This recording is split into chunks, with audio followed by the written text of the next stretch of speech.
Chapter 1 introduction का topic बताए थे और उसमें कौन सा क्वेश्चन मोस्ट इंपोर्टेंट क्वेश्चन है जो एग्जाम में प्रत्येक वर्ष उससे पूछा जाता है। देखिए, आप जब कोई भी चैप्टर उठा के देखिएगा उसमें 20 से 25 आपको टॉपिक मिलेंगे, लेकिन उसमें से सिर्फ आपको 3 से 4 टॉपिक ऐसा होता है जो बहुत इंपॉर्टेंट होता है।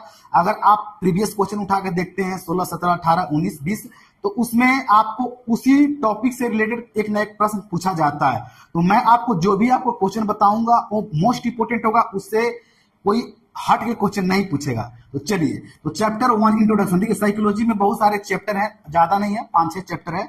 उसका फर्स्ट आपका यूनिट है इंट्रोडक्शन। देखिए, बीएससी नर्सिंग का अगर आप कोई भी सब्जेक्ट उठा के देखते हैं तो आपका फर्स्ट चैप्टर जो होगा आपका इंट्रोडक्शन होगा। और इंट्रोडक्शन बहुत इंपॉर्टेंट होता है, बहुत सारे स्टूडेंट इसको इग्नोर कर देते हैं, लेकिन मैं आपको बता देना चाहता हूं कि इंट्रोडक्शन से सब पर सब्जेक्ट से मैं बोल रहा हूं 1 से 2 प्रश्न हमेशा पूछता है। और आपका साइकोलॉजी का इंट्रोडक्शन है, इसमें मैंने आपको लिखा था, कल बोर्ड पे भी इसके बारे में बताया था और आज भी मैं आप सबको बता रहा हूं। तो देखिए, इसका मैंने 4 टॉपिक लिखा है, आप इसे 4 क्वेश्चन भी बोल सकते हैं। इससे तो आपको कई टॉपिक और कई चीज के बारे में पढ़ना है इंट्रोडक्शन में, लेकिन ये जो 4 है ये मोस्ट इंपोर्टेंट है। और अगर मैं बताऊं तो ए स्कोप ऑफ साइकोलॉजी और why should nurse study psychology, why should nurse study psychology, ये दोनों में से एक प्रश्न जरूर आपको पूछेगा, एकदम डिफिनिट है, ये बहुत इंपॉर्टेंट है, वीवीआई है। अगर आप कोई भी एग्जाम उठा के देखते हैं तो आपको ये दोनों में से आपको जरूर मिलेगा। और इसका मैं आपको आंसर आपको ग्रुप में शेयर कर दूंगा, लेकिन यहाँ पर भी मैं आपको बताऊंगा क्या होता है। व्हाट्सएप ग्रुप में मैं आपको इसका नोट शेयर कर दूंगा। चलिए, देखिए, फर्स्ट आपका हो गया डिफाइन साइकोलॉजी। ये अगर आपको प्रश्न एग्जाम में पूछ देता है तो इसको कैसे डिफिनेशन देना है। देखिए, साइकोलॉजी में आपको जो भी आपको डिफिनेशन दीजिएगा वो साइंटिस्ट के द्वारा दिया गया डिफिनेशन को दीजिएगा, ना कि आप अपने शब्दों में। तो साइंटिस्ट के द्वारा आपको याद करना पड़ेगा। साइकोलॉजी में बहुत सारे आपको डिफिनेशन मिलेंगे, लर्निंग, इंटेलिजेंसी, फॉरगेटिंग, बहुत सारे आपको ऐसे टॉपिक मिलेंगे जिनका साइंटिस्ट द्वारा दिया गया डिफिनेशन है। तो साइकोलॉजी का डिफिनेशन क्या हो जाएगा। देखिए, साइकोलॉजी का डिफिनेशन बहुत सारे साइंटिस्ट दिए हैं, लेकिन मैं आपको व्हाट्सएप ग्रुप में बहुत सिंपल सा डिफिनेशन शेयर कर दूंगा।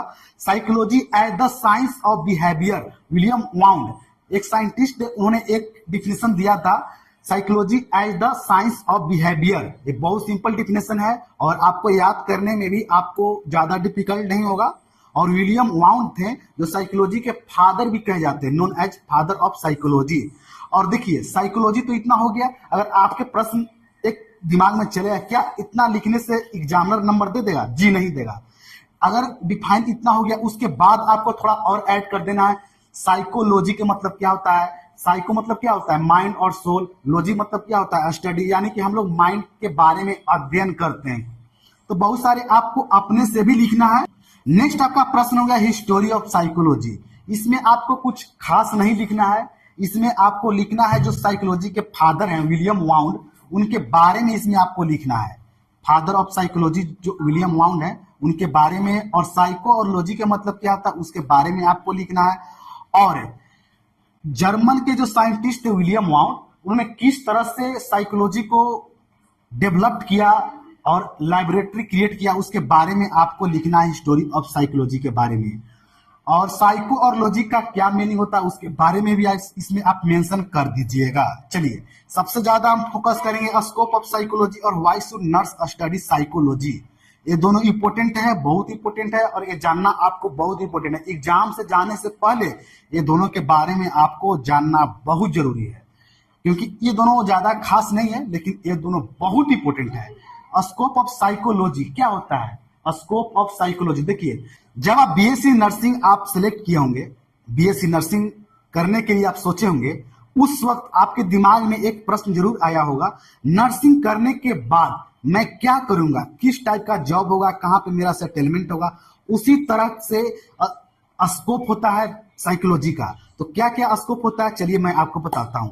फर्स्ट हो गया आपका पर्सनैलिटी साइकोलॉजी, उसके बाद आपका हो गया फिजियोलॉजिकल साइकोलॉजी, उसके बाद आपका हो गया industrial psychology, educational and school psychology, psychology of women, counselling psychology, clinical psychology. इस तरह से स्कोप होते हैं। तो इसका मैं A to Z मैं आपको जो होगा मैं आपको व्हाट्सएप ग्रुप में मैं आपको शेयर कर दूंगा इसका नोट। देखिए, why should nurse study psychology, ये बहुत इंपॉर्टेंट है।